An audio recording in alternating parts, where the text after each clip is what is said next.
বরগুনা থেকে লক্ষ্মীপুরের উদ্দেশ্যে যাত্রা, সাথে আছে কালো ঘোড়া।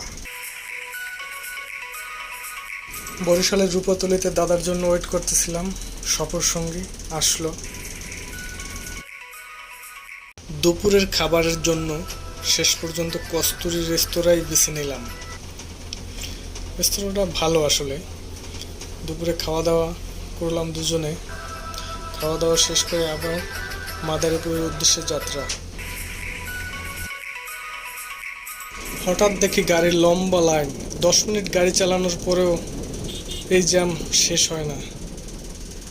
ও, এখানে এসে দেখি ইতি পরিবহন ও গোল্ডেন লাইন পরিবহন মুখোমুখি সংঘর্ষ। যা শুনলাম মানুষের কোনো ক্ষয়ক্ষতি হয়নি। যাক ভালো, গাড়ি ভাঙচুর শুধু। বিশাল জ্যাম। এখান থেকে মাদারীপুর আসলাম। মাদারীপুর আসার পরে আমাদের উদ্দেশ্য শরীয়তপুর ফেরিঘাট। গ্রামের রাস্তা ধরে এগোতে লাগলাম।